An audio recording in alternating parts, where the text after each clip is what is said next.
the genre that it can be considered both dependent on the technology and to have facilitated its advancements. Undoubtedly, CGI has allowed for the cinematic realization of fantastical comic book settings, including Black Panther's Wakanda and the numerous intergalactic worlds of the Guardians of the Galaxy, Captain Marvel, the Fantastic Four, and Doctor Strange. Digital imagery has also made it possible for superhero characters to perform physically impossible feats with greater realism, enhancing the visual spectacle of Spider-Man, the Hulk, Iron Man, Superman, and Wonder Woman's daring do. Another explanation for the growth of superhero films involves the financial position in which Marvel found itself in the late 1990s.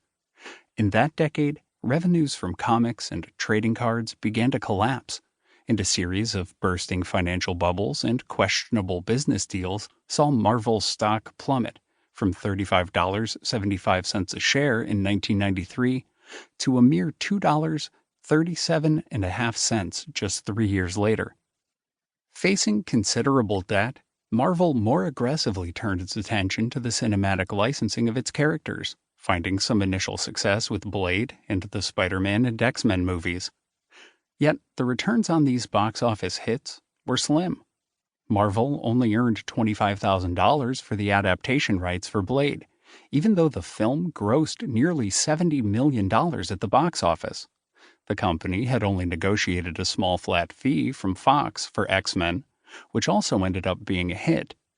And even though the first two Spider-Man movies raked in $3 billion through box office, DVD, and broadcast sales, Marvel only saw $62 million, or 2% of the revenue. Avi Arad, head of Marvel Films at the time, lamented that we were giving away the best part of our business.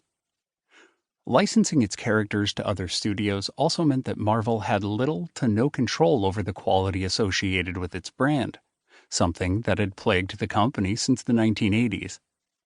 While Captain America had graced American movie screens in 1944, it would take until 1986's Howard the Duck for another major movie to feature a Marvel property. Although George Lucas produced that film on a budget of $35 million, and it enjoyed heavy promotion, the film was a box office flop, bringing in only $16 million in ticket sales. Other ill-fated attempts included The Punisher and Man-Thing, and, most famously, when Roger Corman was licensed to produce The Fantastic Four in 1994, Arad bought back the rights and reportedly destroyed every print of the film because he deemed it too embarrassing to the Marvel brand to ever be released to the public. In order to maximize its profits and have tighter quality control then, Marvel, which had filed for bankruptcy in 1996 to restructure its holdings, took out a loan of $525 million to open its own film studio in 2005, and named Kevin Feige as its president just 2 years later. The development of Marvel Studios was considered risky, since Fox already owned the adaptation rights to X-Men, and Sony possessed the rights to Spider-Man, the company's two major franchises at the time. It was not clear, in other words, if Marvel Studios would be able to find financial success with cinematic versions of its lesser-known properties, such as Thor, Iron Man, Doctor Strange, Ant-Man, and others. In retrospect, these concerns are amusing, given the profits that its movie slate has generated, and the fact that just 1 year after launching the MCU, the Walt Disney Company purchased Marvel Entertainment for a whopping $4 billion, signaling a remarkable turnaround for a company that had filed for Chapter 11 just 12 years earlier.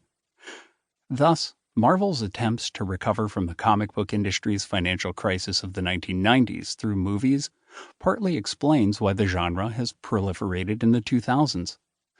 Today, by leveraging the resources of Disney and its holdings, Marvel has gone on to create a powerful and prolific transmedia franchise that spans far beyond its comics, as evidenced by its television series Agents of S.H.I.E.L.D., Agent Carter, Daredevil, Jessica Jones, Luke Cage, and Iron Fist, as well as its DVD one-shots and video games released primarily for PlayStation through Marvel Games.